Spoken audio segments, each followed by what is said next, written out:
Accents. Everyone's got one. Even if you think you don't, you do. Especially you. Your accent's really weird, and especially when you say carrots. Greater Manchester's only about 500 square miles wide. And yet, you can drive 10 minutes. It's like you're in a different world.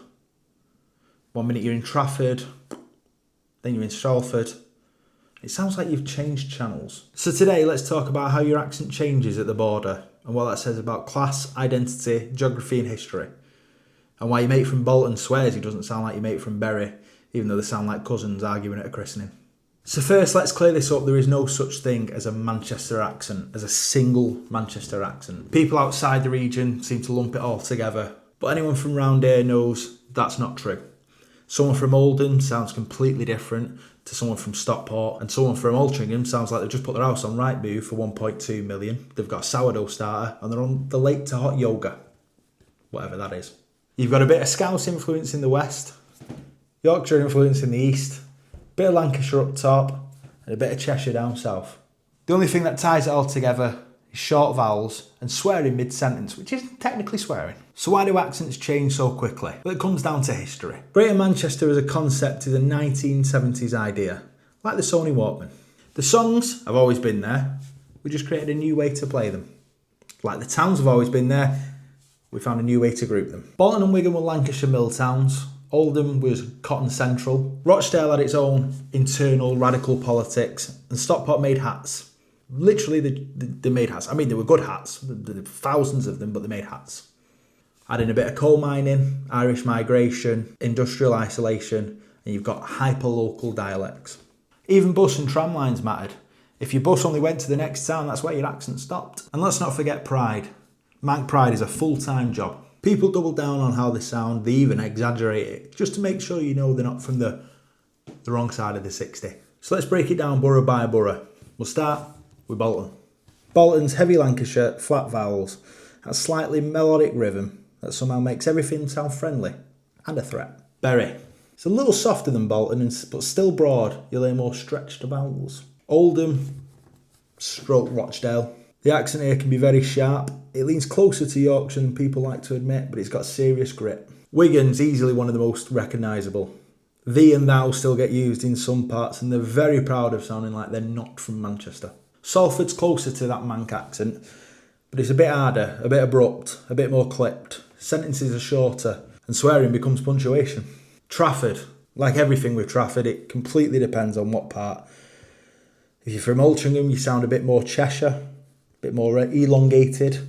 Stretford is a bit more of a Salford bleed over, and Urmston somewhere in between. Tameside, it's a bit like Trafford, it's all over the place, but it's the kind of accent no one talks about. You've got elements of Oldham, Stockport, East Manchester all mashed together, ends up sounding very grounded, very honest, trustworthy, even if I'm a bit biased. Stockport feels softer.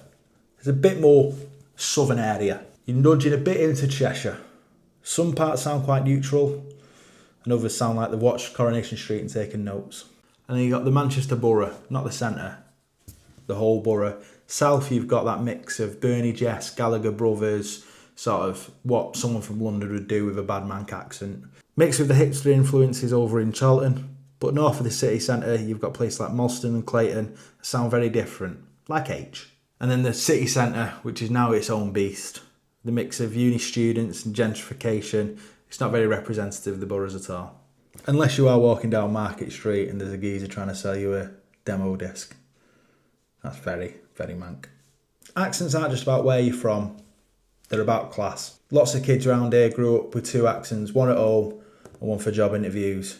Classic code switching. Because even now regional accents are looked down upon, they're judged and made to seem less educated, unless you're on telly, in which case you're grounded and authentic.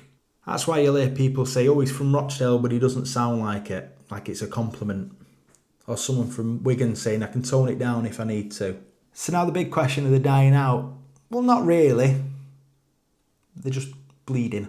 Kids grow up in one borough, go to school in another, they go out in a third. That smooths out the extremes. Plus with TikTok and YouTube, everything's just melding together.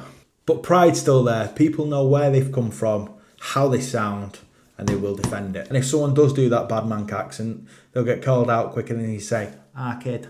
They promise I wasn't doing accents. Accents matter because their identity, their history, their pride. You can read all the books you want about Greater Manchester, but if you want the truth, go and stand at a bus stop round here. You'll hear more history in the 5 minutes it takes for your bus not to show up. Where are you from?